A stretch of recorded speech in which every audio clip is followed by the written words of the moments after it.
जी विद्यार्थियों, तुहाडा जिहड़ा पंजाबी सभ्याचार ते लोकधारा दा पेपर है उहदे विच जो लैक्चर लड़ी चल रही है, अज असीं पंजाबी सभ्याचार दे विचों कदरां कीमतां दा संकल्प है, कदरां कीमतां दा जिहड़ा वैल्यूज दा कंसैप्ट है उहदे बारे असीं गलबात करांगे।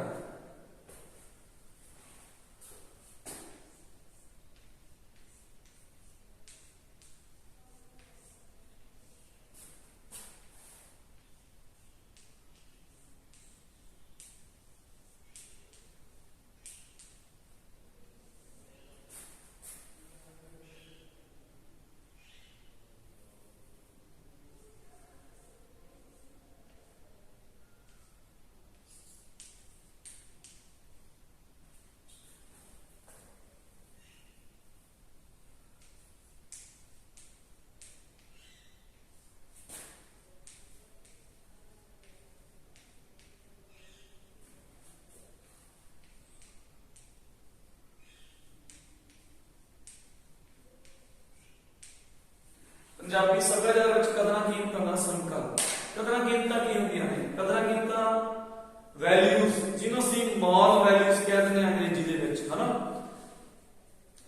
हरेक सभ्याचार दे विच कुछ प्रवानगियां होंदियां ने, कुछ वर्जनावां होंदियां ने, ठीक है।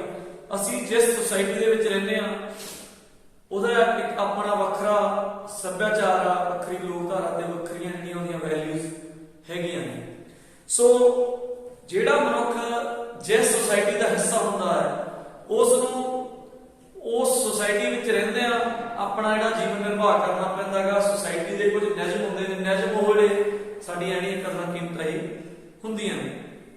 ਕਦਰਾਂ ਕੀਮਤਾਂ ਅਸੀਂ ਕਿਸੇ ਸੱਭਿਆਚਾਰ ਦਾ ਦਰਪਣ ਆਖ ਸਕਦੇ ਹਾਂ।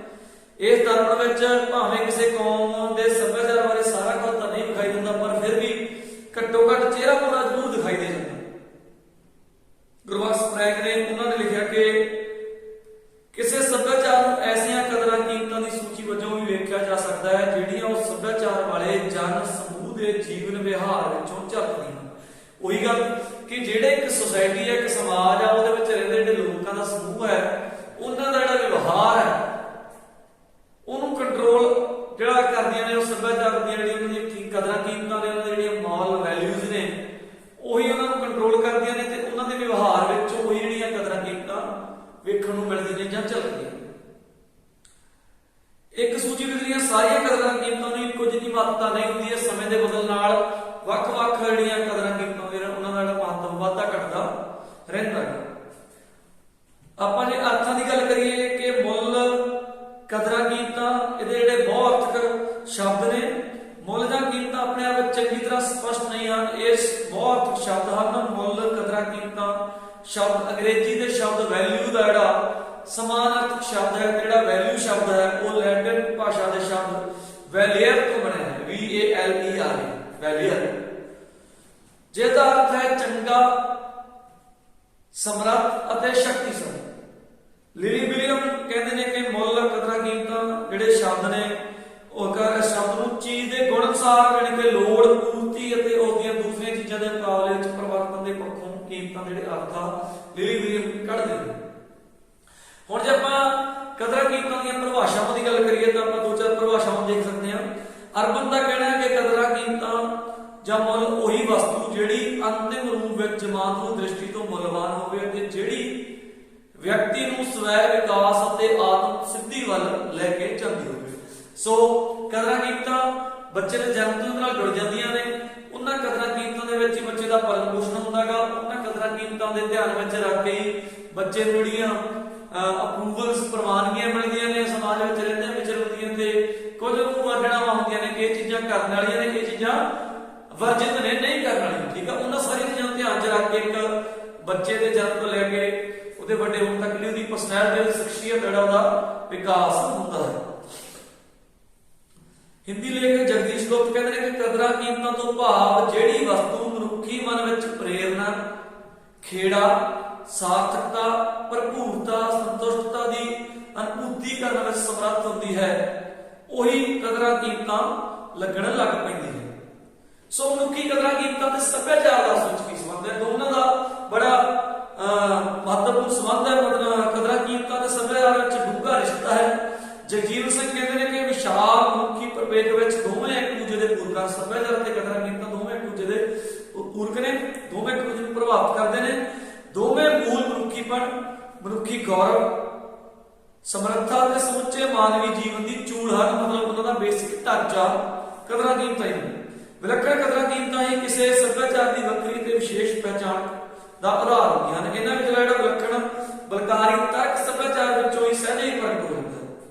ਠੀਕ ਆ, ਕਿਉਂਕਿ ਜਿਹੜਾ ਸੱਭਿਆਚਾਰ ਆ ਇਹ ਕਿਸੇ ਇੱਕ ਫਿਰਕੇ ਦਾ ਹੈ। ਜੇ ਆਪਾਂ ਗੱਲ ਕਰੀਏ ਪੰਜਾਬ ਦੀ, ਤਾਂ ਪੰਜਾਬ ਦੇ ਵਿੱਚ ਵੱਖ-ਵੱਖ ਜਾਤਾਂ ਦੇ ਲੋਕ ਵਸਦੇ ਨੇ, ਵੱਖ-ਵੱਖ ਧਰਮਾਂ ਦੇ ਲੋਕ ਵਸਦੇ ਨੇ। ਠੀਕ ਆ, ਪਰ ਜਿਹੜਾ ਸੱਭਿਆਚਾਰ ਆ, ਪੰਜਾਬੀ ਸੱਭਿਆਚਾਰ ਆ, ਉਹ ਕਿਸੇ ਇੱਕ ਧਰਮ ਦਾ ਉਹਦੇ ਉੱਤੇ ਅਧਿਕਾਰ ਨਹੀਂ ਹੈਗਾ, ਜਾਂ ਕੋਈ ਇੱਕ ਜਿਹੜਾ ਸੱਭਿਆਚਾਰ ਕਿਸੇ ਇੱਕ ਧਰਮ ਦਾ ਸੱਭਿਆਚਾਰ ਨਹੀਂ ਹੈਗਾ। ਪੰਜਾਬੀ ਸੱਭਿਆਚਾਰ ਨੂੰ ਜੇ ਆਪਾਂ ਦੇਖੀਏ ਤਾਂ ਪੰਜਾਬੀ ਸੱਭਿਆਚਾਰ ਸਿਰਫ ਪੰਜਾਬੀ ਸੱਭਿਆਚਾਰ ਹੀ ਹੈ।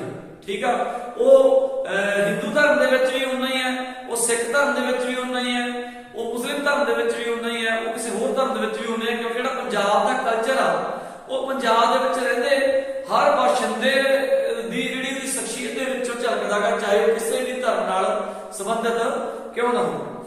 ਜਿਵੇਂ ਆਪਾਂ ਦੇਖਦੇ ਹਾਂ ਕਿ ਵਿਦੇਸ਼ਾਂ ਵਿੱਚ ਜਿਹੜੇ ਪੰਜਾਬੀ ਜਾਂਦੇ ਨੇ, ਜਾਂ ਪੰਜਾਬ ਤੋਂ ਬਾਹਰਲੀ ਜਦੋਂ ਅਸੀਂ ਸਟੇਟ ਵਿੱਚ ਪੰਜਾਬੀ ਆਉਂਦੇ ਨੇ, ਤਾਂ ਪੰਜਾਬੀਆਂ ਦੇ ਵਿਵਹਾਰ ਤੋਂ ਦੂਰੋਂ ਹੀ ਪਤਾ ਲੱਗ ਜਾਂਦਾ, ਪਹਿਚਾਣ ਲੈਂਦੇ ਨੇ ਕਿ ਇਹ ਪੰਜਾਬੀ ਨੇ। ਠੀਕ ਆ, ਉਹਨਾਂ ਦੇ ਵਿਵਹਾਰ ਤੋਂ, ਉਹਨਾਂ ਦੀ ਬੋਲੀ ਤੋਂ, ਉਹਨਾਂ ਦਾ ਜਿਹੜਾ ਸਟਾਈਲ ਆ ਗੱਲ ਕਰਨ ਦਾ, ਜਾਂ ਉਹਨਾਂ ਦਾ ਪਹਿਰਾਵਾ ਹੈ, ਜਾਂ ਉਹਨਾਂ ਦਾ ਖਾਣ ਪੀਣ ਦਾ ਸੱਭਿਆਚਾਰ ਹੈ, ਉਹ ਪੰਜਾਬ ਦਾ ਸੱਭਿਆਚਾਰ ਹੈ, ਨਾ ਕਿ ਕਿਸੇ ਧਰਮ ਜਾਂ ਕਿਸੇ ਪੰਜਾਬ ਦਾ। ਸੋ ਸੱਭਿਆਚਾਰ ਇੱਕ ਬਹੁਤ ਵੱਡਾ ਵਿਰਤਾਰਾ ਹੈ। ਠੀਕ ਆ, ਹਰੇਕ ਸਮਾਜ ਦਾ ਇੱਕ ਆਪਣਾ ਵੱਖਰਾ ਸੱਭਿਆਚਾਰ ਹੁੰਦਾ ਤੇ ਵੱਖਰੀਆਂ ਜਿਹੜੀਆਂ ਕਦਰਾਂ ਕੀਮਤਾਂ ਹੁੰਦੀਆਂ ਨੇ। ਫਿਰ ਪੰਜਾਬੀ ਕਦਰਾਂ ਕੀਮਤਾਂ ਦਾ ਸਭ ਤੋਂ ਪਹਿਲਾਂ ਹੈਗਾ ਕਿ ਆਜ਼ਾਦ ਜੀਵਨ ਜਿਉਣਾ। ਪੰਜਾਬੀ ਸੱਭਿਆਚਾਰ ਦੇ ਵਿੱਚ ਸ਼ੁਰੂ ਤੋਂ ਹੀ ਜਿਹੜਾ ਗੁਲਾਮੀ ਦੀ ਭਾਵਨਾ ਨੂੰ ਹੀਣ ਭਾਵਨਾ ਨਾਲ, ਗੁਲਾਮੀ ਨੂੰ ਹੀਣ ਭਾਵਨਾ ਨਾਲ ਵੇਖਿਆ ਜਾਂਦਾ ਹੈ। ਪੰਜਾਬੀਆਂ ਦੇ ਇਹ ਭਾਵਨਾ ਕਰ ਚੁੱਕੀ ਹੈ ਕਿ ਜਿੰਨਾ ਚਿਰ ਜਿਉਣਾ ਹੈ ਉਹ ਆਜ਼ਾਦ ਜੀਵਨ ਹੀ ਜਿਉਣਾ ਹੈ। ਗੁਲਾਮੀ ਭਰਿਆ ਜਿਹੜਾ ਜੀਵਨ ਆ ਉਹ ਮਰਨ ਨਾਲੋਂ ਵੀ ਬਹੁਤ ਭੈੜਾ ਹੈ, ਬੁਰਾ ਹੈ। ਇਸ ਲਈ ਗੁਲਾਮ ਜਿਉਣ ਨਾਲੋਂ ਆਜ਼ਾਦ ਮਰਨਾ ਕਿਤੇ ਬਿਹਤਰ ਹੈ। ਇਹ ਕੋਈ ਅੱਜ ਦੀ ਗੱਲ ਨਹੀਂ, ਇਹ ਸ਼ੁਰੂ ਤੋਂ ਹੀ ਸਾਡੇ ਸਾਹਿਤ ਦੇ ਵਿੱਚ, ਜਦੋਂ ਮੱਧਕਾਲ ਦੇ ਸਮੇਂ ਦੀ ਆਪਾਂ ਗੱਲ ਕਰਦੇ ਹਾਂ ਜੇਕਰ, ਤਾਂ ਬਾਬਾ ਫਰੀਦ ਦੇ ਸਮੇਂ ਤੋਂ ਵੀ ਆਪਾਂ ਇਹਨੂੰ ਜੋੜ ਕੇ ਵੇਖ ਸਕਦੇ ਹਾਂ। ਬਾਬਾ ਫਰੀਦ ਨੇ ਲਿਖਿਆ ਸੀ ਕਿ ਫਰੀਦਾ ਬਾਰ ਪਰਾਏ ਵੈਸਣਾ ਸਾਈਂ ਮੁਝੇ ਨਾ ਦੇ, ਜੇ ਤੂੰ ਐਵੇਂ ਰੱਖਸੀ ਤਾਂ ਜੀਓ ਸਰੀਰੋ ਲੈ। ਜੇ ਤੂੰ ਮੈਨੂੰ ਗੁਲਾਮ ਹੀ ਰੱਖਣਾ ਤਾਂ ਮੇਰਾ ਜਿਹੜਾ ਸਰੀਰ ਆ ਉਹ ਲੈ ਲਾ। ਫਿਰ ਬਾਬਾ ਫਰੀਦ ਦੇ ਅਣਖ ਭਰਿਆ ਜੀਵਨ, ਕਿਉਂਕਿ ਪੰਜਾਬ ਦੀ ਭੂਗੋਲਿਕ ਸਥਿਤੀ ਇਸ ਤਰ੍ਹਾਂ ਦੀ ਰਹੀ ਹੈ ਕਿ ਆਸੇ-ਪਾਸੇ ਤੋਂ ਜਿੰਨੇ ਵੀ ਹਮਲਾਵਰ ਆਏ ਨੇ, ਚਾਹੇ ਮੁਗਲ ਹਮਲਾਵਰ ਸੀ, ਚਾਹੇ ਕੋਈ ਹੋਰ ਹਮਲਾਵਰ ਸੀ, ਉਹ ਸਾਰੇ ਜਦੋਂ ਵੀ ਉਹਨਾਂ ਨੇ ਹਿੰਦੁਸਤਾਨ ਦੇ ਉੱਤੇ ਅਟੈਕ ਕੀਤਾ ਤਾਂ ਮਤਲਬ ਪੰਜਾਬ ਦੇ ਰਸਤੋਂ ਹੀ ਆਏ। ਤੇ ਪੰਜਾਬੀਆਂ ਦੇ, ਪੰਜਾਬ ਦੇ ਜੰਮਿਆਂ, ਜਿਵੇਂ ਇੱਕ ਲੋਕੋਕਤੀ ਹੈ ਕਿ ਪੰਜਾਬ ਦੇ ਜੰਮਿਆਂ ਦਾ ਮੁਹਾਵਰਾ ਹੈ, ਪੰਜਾਬ ਦੇ ਜੰਮਿਆਂ ਨੂੰ ਮੁਹਿੰਮਾਂ, ਹਨਾ। ਸੋ ਪੰਜਾਬ ਦੀ ਭੂਗੋਲਿਕ ਸਥਿਤੀ ਕਾਰਨ ਸਭ ਤੋਂ ਪਹਿਲਾਂ ਪੰਜਾਬੀਆਂ ਨੂੰ ਦੁਸ਼ਮਣ ਦਾ ਜਿਹੜਾ ਸਾਹਮਣਾ ਕਰਨਾ ਪੈਂਦਾ ਸੀ, ਤਾਂ ਉਹਨਾਂ ਦੇ ਵਿੱਚ ਇੱਕ ਬਲੱਡ ਦੇ ਵਿੱਚ ਹੀ ਪੰਜਾਬ ਦੇ ਇੱਕ ਅਣਖ ਜਾਂ ਜਿਹੜੀ ਬਹਾਦਰੀ ਆ, ਜੋਸ਼ ਆ ਉਹਨਾਂ ਦੇ ਖੂਨ ਦੇ ਵਿੱਚ। ਠੀਕ ਆ, ਨਿੱਤ ਲੜਨਾ, ਨਿੱਤ ਜੂਝਣਾ ਉਹਨਾਂ ਦੇ ਖੂਨ ਵਿੱਚ ਹੀ। ਉਹ ਚੀਜ਼ ਤੋਂ ਘਬਰਾਉਂਦੇ ਨੇ, ਚੀਜ਼ ਤੋਂ ਡਰਦੇ ਨਹੀਂ, ਪੰਜਾਬੀਆਂ ਦੇ ਖੂਨ ਵਿੱਚ ਹੀ। ਹੁਣ ਵੀ ਜੇਕਰ ਦੇਖਦੇ ਹਾਂ ਕਿਸਾਨੀ ਸੰਘਰਸ਼, ਭਾਵੇਂ ਇਕੱਲਾ ਪੰਜਾਬ ਕੁਝ ਨਹੀਂ ਕਰ ਸਕਦਾ, ਪੰਜਾਬੀਆਂ ਦਾ ਬਹੁਤ ਵੱਡਾ ਜਿਹੜਾ ਯੋਗਦਾਨ ਆ ਉਹ ਕਿਸਾਨੀ ਸੰਘਰਸ਼ ਦੇ ਵਿੱਚ ਵੀ ਅਸੀਂ ਦੇਖ ਸਕਦੇ ਹਾਂ। ਪੰਜਾਬ ਨੇ ਜਦੋਂ ਸ਼ੁਰੂਆਤ ਕੀਤੀ ਤਾਂ ਹੌਲੀ ਹੌਲੀ ਪੰਜਾਬ ਦਾ ਹੀ ਪਾਰਟ ਸੀ। ਹਰਿਆਣਾ ਵੀ ਜਿਹੜਾ ਕਿ ਅੱਡ ਹੋ ਗਿਆ ਸੀਗਾ, ਭਾਸ਼ਾ ਦੇ ਆਧਾਰ ਤੇ ਪੰਜਾਬ ਨੂੰ ਅਲੱਗ ਕਰ ਲਿਆ ਗਿਆ ਸੀ ਹਰਿਆਣੇ ਨਾਲੋਂ। ਸੋ ਪਰ ਹਰਿਆਣਾ ਦੀ ਵੀ ਮਤਲਬ ਉਹਦੇ ਵਿੱਚ ਉਨੀ ਹੀ ਜਿਹੜੀ ਸ਼ਮੂਲੀਅਤ ਹੈ, ਵੱਖ-ਵੱਖ ਰਾਜਾਂ ਤੋਂ ਹੋਰ ਲੋਕ ਜਿਹੜਾ ਪੂਰਾ ਹਿੰਦੁਸਤਾਨ ਇੱਕ ਪਲੇਟਫਾਰਮ ਦੇ ਥੱਲੇ ਸੰਘਰਸ਼ ਕਰ ਰਿਹਾ ਹੈ। ਪਿਆਰ ਅਤੇ ਮਿੱਠਾ ਬੋਲਣਾ, ਪੰਜਾਬੀਆਂ ਦੇ ਸੁਭਾਅ ਵਿੱਚ ਜਿਹੜਾ ਪਿਆਰ ਨਾਲ ਬੋਲਣਾ, ਮਿੱਠਾ ਬੋਲਣਾ ਹੈ। ਕਦੇ ਵੀ ਪੰਜਾਬੀ ਨੇਚਰ ਦੇ ਵਿੱਚ ਇਹ ਨਹੀਂ ਗਾ ਕਿ ਕਿਸੇ ਨੂੰ ਆਪਣੇ ਨਾਲੋਂ ਨੀਵਾਂ ਸਮਝਣਾ। ਬਰਾਬਰੀ ਦੀ ਭਾਵਨਾ ਪੰਜਾਬੀਆਂ ਦੇ ਜਿਹੜੀ ਕਦਰਾਂ ਕੀਮਤਾਂ ਦੇ ਵਿੱਚ ਹੈ। ਸਾਡਾ ਜਿਹੜਾ ਸੱਭਿਆਚਾਰ ਹੈ, ਇਹਦੀ ਕਦਰਾਂ ਕੀਮਤਾਂ, ਮੌਲ ਵੈਲਿਊਜ਼ ਨੇ, ਇਹ ਦੱਸਦੀਆਂ ਨੇ ਕਿ ਦੂਜਿਆਂ ਨੂੰ ਬਰਾਬਰੀ ਦਾ ਦਰਜਾ ਦੇਣਾ, ਕਿਸੇ ਨੂੰ ਵੀ ਜਾਤ ਪਾਤ ਧਰਮ ਦੇ ਨਾਮ ਤੇ ਨੀਵਾਂ ਜਾਂ ਉੱਚਾ ਅਸੀਂ ਨਹੀਂ ਸਮਝਣਾ। ਠੀਕ ਆ, ਇਹ ਸਾਡੇ ਮੌਲ ਵੈਲਿਊਜ਼ ਨੇ। ਭਾਵੇਂ ਫਿਰ ਵੀ ਇਹ 100% ਜਾਂ 100% ਬਿਲਕੁਲ ਵੀ ਇਹ ਪੂਰੀ ਨਹੀਂ ਕਰਦੀ ਗੱਲ, ਕਿਉਂਕਿ ਜਾਤ ਪਾਤ ਦਾ ਬੋਲਬਾਲਾ ਹਲੇ ਵੀ ਹੈਗਾ ਗਾ, ਉਹ ਪੂਰੇ हिंदुस्तान दे विच या कल्ले पंजाब दे विच नहीं हैगा, पर फिर भी किते ना किते पंजाब दा जिहड़ा कल्चर है बड़ा अमीर कल्चर है। पंजाब दी जिहड़ी कदरां कीमतां ने वो किते ना किते बहुत वधिया जिहड़ी शख्सियत दा जिहड़ा निखार करदियां ने। कई बार आंढी गुआंढी खातर ਜਿਹੜੇ ਪੰਜਾਬੀ ਨੇ ਉਹ ਆਪਣੀ ਜਾਤ ਨੂੰ ਖਤਰੇ ਵਿੱਚ ਪਾ ਲੈਂਦੇ ਨੇ। ਸ਼ੁਰੂ ਤੋਂ ਹੀ ਜਿਹੜੇ ਖਾਸ ਕਰਕੇ ਜਿਹੜਾ ਪੰਜਾਬ ਵਿੱਚ ਜਿਹੜੀ ਜ਼ਿਆਦਾਤਰ ਜਿਹੜੀ ਵਸੋਂ ਉਹ ਸਿੱਖ ਰਿਲੀਜਨ ਦੀ, ਸਿੱਖ ਧਰਮ ਦੀ ਆ, ਤਾਂ ਸਿੱਖਾਂ ਦੇ ਵਿੱਚ ਇਹ ਗੱਲ ਹੈਗੀ ਆ ਕਿ ਦੂਜੇ ਦੀ ਜਿਹੜੀ ਇੱਜ਼ਤ ਨੂੰ ਬਚਾਉਣ ਲਈ ਉਹਨਾਂ ਨੇ ਬੜੀਆਂ ਕੁਰਬਾਨੀਆਂ ਸਾਡੇ ਸਿੱਖ ਧਰਮ ਦੇ ਵਿੱਚ ਸਾਨੂੰ ਸਾਡੇ ਇਤਿਹਾਸ ਦੇ ਵਿੱਚ ਦੇਖਣ ਨੂੰ ਜਿਹੜੀਆਂ ਮਿਲਦੀਆਂ ਨੇ। ਪਿਆਰ ਦਾ ਨਾਮ ਇਹਨਾਂ ਸਿੱਖਿਆ, ਦਿਲ ਜਾਨ ਬਾਹਰ ਨੇ ਪਿਆਰ ਤੇ ਸੱਚੇ ਪੰਜਾਬ ਦੇ ਵਾਸੀ ਦਾ ਇਹ ਈਮਾਨ ਹੈ। ਸੋ ਇਸ ਤਰ੍ਹਾਂ ਜਿਹੜਾ ਲਿਟਰੇਚਰ ਆ ਉਹ ਵੀ ਇਸ ਚੀਜ਼ ਦੀ ਸ਼ਾਨੀ ਬਣਦਾ, ਇਸ ਚੀਜ਼ ਦੀ ਜਿਹੜੀ ਗਵਾਹੀ ਭਰਦਾ ਹੈ। ਫਿਰ ਮੁਸੀਬਤ ਵੇਲੇ ਵੀ ਹੌਸਲਾ ਕਰਦਾ। ਪੰਜਾਬੀ ਬਲੱਡ ਇਸ ਤਰ੍ਹਾਂ ਦਾ ਬਲੱਡ ਹੈ ਕਿ ਜਦੋਂ ਵੀ ਆਪਾਂ ਗੱਲ ਕਰ ਚੁੱਕੇ ਹਾਂ ਕਿ ਭੂਗੋਲਿਕ ਸਥਿਤੀ ਤੋਂ ਜਦੋਂ ਵੀ ਬਾਹਰਲੇ ਹਮਲਾਵਰਾਂ ਨੇ ਹਮਲਾ ਕੀਤਾ ਤਾਂ ਪਹਿਲਾਂ ਪੰਜਾਬ ਤੇ ਹਮਲਾ ਕੀਤਾ। ਉਸ ਕਰਕੇ ਸਾਹਸ, ਅਣਖ ਤੇ ਬਹਾਦਰੀ ਜਿਹੜੀ ਪੰਜਾਬ ਦੇ ਬਲੱਡ ਵਿੱਚ ਰਹੀ ਆ। ਭਾਵੇਂ ਕਿ ਬਹੁਤ ਜ਼ਿਆਦਾ ਨਸ਼ੇ ਦੀ ਮਾਰ ਹੇਠ ਪੰਜਾਬ ਰਿਹਾ, ਬਹੁਤ ਜ਼ਿਆਦਾ ਬੇਰੁਜ਼ਗਾਰੀ ਦੀ ਮਾਰ ਵੀ ਪੰਜਾਬ ਚੱਲ ਰਿਹਾ, ਪਰ ਜਿਹੜਾ ਇੱਕ ਯੂਥ ਆ ਜਿਹੜਾ ਪੰਜਾਬ ਦਾ ਕਿਸਾਨੀ ਸੰਘਰਸ਼ ਦੇ ਵਿੱਚ ਯੂਥ ਦਾ ਜਿਹੜਾ ਵੱਡਾ ਰੋਲ ਅਸੀਂ ਦੇਖ ਸਕਦੇ ਹਾਂ ਪੰਜਾਬੀ ਜਨਰੇਸ਼ਨ ਦਾ, ਹਨਾ। ਸੋ ਮੁਸੀਬਤ ਵੇਲੇ ਕਦੇ ਘਬਰਾਉਂਦੇ ਨਹੀਂ, ਕਦੇ ਇਹ ਨਹੀਂ ਕਿ ਜੇ ਵੈਰੀ ਨੇ ਹਮਲਾ ਕਰਤਾ ਤਾਂ ਪੰਜਾਬ ਵਾਲੇ ਕਦੇ ਪਾਸੇ ਨਹੀਂ ਹਟੇ ਜਾਂ ਉਹਨਾਂ ਨੇ ਉਹਨਾਂ ਦੀ ਅਧੀਨਤਾ ਜਾਂ ਗੁਲਾਮੀ ਨਹੀਂ ਮੰਨੀ।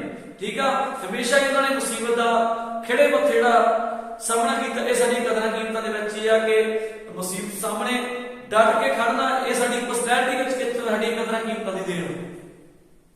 ਫਿਰ ਪ੍ਰਾਹੁਣਾਚਾਰੀ ਪੰਜਾਬੀਆਂ ਦੇ ਵਿੱਚ ਕਿਹੜਾ ਜੀਵਨ ਮੁੱਲ ਸਿਰਕਾ ਜੀਵਨ ਮੁੱਲ ਸਿਰਕਾ ਜਿਹੜੀਆਂ ਕਦਰਾਂ ਕੀਮਤਾਂ ਨੇ ਪ੍ਰਾਹੁਣਾਚਾਰੀ ਦੇ ਮਹਿਮਾਨ ਨਿਵਾਜ਼ੀ ਨੂੰ ਅਸੀਂ ਵੇਖ ਸਕਦੇ ਹਾਂ ਕਿ ਜਦੋਂ ਕਿਸੇ ਘਰ ਵਿੱਚ ਕੋਈ ਪ੍ਰਾਹੁਣਾ ਆਉਂਦਾ ਤਾਂ ਪੂਰੇ ਪਰਿਵਾਰ ਨੂੰ ਚਾਅ ਚੜ੍ਹ ਜਾਂਦਾ, ਉਹਨੂੰ ਲੱਗਦਾ ਵੀ ਕਿੱਥੇ ਬਾਈ ਕੀ ਖਵਾਈਏ ਕੀ ਪਈ ਹੈ ਨਾ। ਇਸ ਤਰ੍ਹਾਂ ਦਾ ਕਲਚਰ ਆ। ਭਾਵੇਂ ਹੁਣ ਜਿਹੜੇ ਪਰਿਵਾਰ ਛੋਟੇ ਹੋ ਚੁੱਕੇ ਨੇ, ਠੀਕ ਆ, ਪਹਿਲਾਂ ਜਿਹੜੇ ਪਰਿਵਾਰ ਸੀ ਉਹ ਇਕੱਠੇ ਪਰਿਵਾਰ ਰਹਿੰਦੇ ਸੀ, ਹੁਣ ਬਹੁਤ ਛੋਟੇ ਪਰਿਵਾਰ ਵੰਡੇ ਗਏ ਨੇ। ਛੋਟੇ ਛੋਟੇ ਪਰਿਵਾਰ ਦੇ 2 ਜਾਂ 4 ਮੈਂਬਰ ਨੇ, ਹਨਾ। ਘਰ ਦੀਆਂ ਸਵਾਣੀਆਂ ਵੀ ਹੁਣ ਜੌਬ ਕਰਦੇ ਨੇ। ਪਹਿਲਾਂ ਦੇ ਕਲਚਰ ਪੁਰਾਣੇ ਟਾਈਮ ਦੇ ਵਿੱਚ ਇਸ ਤਰ੍ਹਾਂ ਦਾ ਨਹੀਂ ਸੀਗਾ। ਘਰ ਦੀਆਂ ਸਵਾਣੀਆਂ ਸਿਰਫ ਘਰ ਦੇ ਕੰਮ ਕਰਦੀਆਂ ਸੀਗੀਆਂ ਤੇ ਮਰਦ ਖੇਤਾਂ ਵਿੱਚ ਜਾਣ ਕੇ, ਕਿਉਂਕਿ ਜਿਹੜਾ ਪੰਜਾਬ ਦਾ ਮੇਨ ਜਿਹੜੀ ਆਰਥਿਕਤਾ ਉਹ ਖੇਤੀਬਾੜੀ ਦੇ ਆਧਾਰ ਰਹੀ ਆ। ਸੋ ਮਹਿਮਾਨ ਨਿਵਾਜ਼ੀ ਦਾ ਜਿਹੜਾ ਸ਼ੁਰੂ ਤੋਂ ਹੀ ਬੜਾ ਵੱਡਾ ਮਹੱਤਵਪੂਰਨ ਗੁਣ ਪੰਜਾਬੀ ਜਿਹੜਾ ਕਦਰਾਂ ਕੀਮਤਾਂ ਦੇ ਵਿੱਚ ਵੇਖਣ ਨੂੰ ਮਿਲਦਾ ਹੈ। ਜਦੋਂ ਕਿਸੇ ਘਰ ਪ੍ਰਾਹੁਣਾ ਆਉਂਦਾ ਹੈ ਉਹਨੂੰ ਲੱਗਦਾ ਕਿ ਜਿਵੇਂ ਕੁੜੀ ਦੇ ਘਰ ਨਰਾਇਣ ਆਇਆ ਹੋ, ਉਹ ਫੁੱਲਿਆ ਨਹੀਂ ਸਮਾਉਂਦਾ, ਉਹ ਪ੍ਰਾਹੁਣੇ ਦੀ ਖਾਣ ਪੀਣ ਦੇ ਹੋਰ ਵਸਤਾਂ ਨਾਲ ਆਓ ਭਗਤੀ ਨਹੀਂ ਕਰਦਾ, ਸਗੋਂ ਪੂਰਾ ਦਿਲ ਉਹਦੇ ਅੱਗੇ ਵਿਛਾ ਦਿੰਦਾ ਹੈ। ਪੰਜਾਬੀਆਂ ਲਈ ਪ੍ਰਾਹੁਣੇ ਦੀ ਸੇਵਾ ਘਰ ਆਏ ਭਗਵਾਨ ਦੀ ਸੇਵਾ ਵਰਗੀ ਹੁੰਦੀ ਹੈ। ਮਿੱਤਰਾਂ ਦੀ ਮੇਜ਼ਬਾਨੀ ਖਾਤਰ ਸ਼ਾਹ ਹੁਸੈਨ ਨੇ ਜਿਹੜਾ ਮੱਧਕਾਲੀ ਸੂਫੀ ਕਵੀ ਉਹਨੇ ਸ਼ਾਹ ਹੁਸੈਨ, ਉਹਨਾਂ ਨੇ ਵੀ ਲਿਖਿਆ ਸੀ ਕਿ ਮਿੱਤਰਾਂ ਦੀ ਮੇਜ਼ਬਾਨੀ ਖਾਤਰ ਦਿਲ ਦਾ ਲਹੂ ਵੀ ਛਾਣੀ ਦਾ। ਭਾਵ ਕਿ ਜਦੋਂ ਕੋਈ ਦੋਸਤ ਮਿੱਤਰ ਮਹਿਮਾਨ ਬਣ ਕੇ ਆਉਂਦਾ ਤਾਂ ਉਹ ਆਪਣੇ ਦਿਲ ਦਾ ਖੂਨ ਵੀ ਛਾਣ ਸਕਦੇ ਨੇ ਉਹਦੇ ਲਈ। ਆਪਣੀ ਜਾਨ ਤੋਂ ਬਾਅਦ ਤਾਂ ਕਹਿੰਦੇ ਨੇ ਜਦੋਂ ਕਿਸੇ ਘਰ ਕੋਈ ਪ੍ਰਾਹੁਣਾ ਆਉਂਦਾ ਤਾਂ ਉਹ ਉਹਦੀ ਇੰਨੀ ਹਲੀਮਤਾ ਨਾਲ, ਉਹਦੀ ਹਲੀਮੀ ਨਾਲ ਉਹਦਾ ਜਿਹੜਾ ਆਦਰ ਸਤਿਕਾਰ ਉਹਦਾ ਜਿਹੜਾ ਕਰਦੇ ਨੇ। ਫਿਰ ਸਟਰਗਲ ਬਹੁਤ ਕੀਤੀ ਹੈ ਪੰਜਾਬੀਆਂ ਨੇ, ਕਿਉਂਕਿ ਪੰਜਾਬ ਦਾ ਜਿਹੜਾ ਮੁੱਲ ਮੁੱਖ ਕਿੱਤਾ ਹੈਗਾ ਖੇਤੀਬਾੜੀ ਦੇ, ਉਹਦੇ ਵਿੱਚ ਬੜੀ ਸਖਤ ਮਿਹਨਤ ਦੀ ਲੋੜ ਰਹੀ ਹੈ। ਭਾਵੇਂ ਅੱਜ ਮਸ਼ੀਨੀਕਰਨ ਦਾ ਯੁੱਗ ਆ ਚੁੱਕਿਆ, ਹਰੇਕ ਕੰਮ ਮਸ਼ੀਨਾਂ ਨਾਲ ਹੋਣ ਲੱਗ ਗਿਆ, ਪਰ ਸ਼ੁਰੂ ਤੋਂ ਹੀ ਬੰਜਰ ਭੂਮੀ ਨੂੰ ਖੇਤੀਯੋਗ ਬਣਾਉਣਾ ਇਹਨਾਂ ਦੇ ਹਿੱਸੇ ਆਇਆ ਹੈਗਾ। ਸੋ ਸਖਤ ਮਿਹਨਤ ਜਿਹੜੀ ਪੰਜਾਬੀ ਕਦਰਾਂ ਕੀਮਤਾਂ ਦੇ ਵਿੱਚ ਜੁੜੀ ਹੋਈ ਹੈ। ਫਿਰ ਦਾਨ ਦੇਣਾ ਤੇ ਤਰਸ ਕਰਨਾ, ਕਿਉਂਕਿ ਸਾਡਾ ਜਿਹੜਾ ਸਿੱਖ ਧਰਮ ਆ ਉਹਨੇ ਵੀ ਦਸਵੰਧ ਕੱਢਣ ਦੀ ਜਿਹੜੀ ਰੀਤ ਚਲਾਈ ਸੀ ਉਹ ਅੱਜ ਵੀ ਬਰਕਰਾਰ। ਹਰੇਕ ਪੰਜਾਬੀ ਆਪਣੀ ਤਨਖਾਹ ਚੋਂ ਆਪਣੀ ਆਮਦਨ ਦੇ ਵਿੱਚ ਜਿਹੜਾ ਉਹਦੇ ਨਾਲ ਕੋਈ ਜਿਹੜਾ ਹਿੱਸਾ ਦਸਵੰਧ ਦੇ ਰੂਪ ਵਿੱਚ ਦਾਨ ਕਰਦਾ। ਸੋ ਇਸ ਤਰ੍ਹਾਂ ਦਾ ਜਿਹੜਾ ਸੁਭਾਅ ਆ ਇਹ ਸਾਨੂੰ ਸਾਡੀਆਂ ਕਦਰਾਂ ਕੀਮਤਾਂ ਤੋਂ ਮਿਲਿਆ। ਇਹ ਪੰਜਾਬੀ ਕਦਰਾਂ ਕੀਮਤਾਂ ਨੇ ਜਿਹੜੀਆਂ ਇੱਕ ਵਿਅਕਤੀ ਦੇ ਜਨਮ ਤੋਂ ਲੈ ਕੇ ਉਹ ਸਾਰੀ ਜ਼ਿੰਦਗੀ ਉਹਦੇ ਨਾਲ ਰਹਿੰਦੇ ਨੇ, ਉਹਦੀ ਸ਼ਖਸੀਅਤ ਨੂੰ ਬਿਲਡਅਪ ਕਰਦੇ ਨੇ, ਸ਼ਖਸੀਅਤ ਦਾ ਨਿਖਾਰ ਕਰਦੇ ਨੇ ਤੇ ਇੱਕ ਚੰਗਾ ਇਨਸਾਨ ਬਣਾਉਣ ਦੇ ਵਿੱਚ ਮਦਦਗਾਰ ਸਾਬਤ ਹੁੰਦੀਆਂ ਨੇ। ਬਾਕੀ ਫੇਰ ਕਰਾਂਗੇ। ਧੰਨਵਾਦ।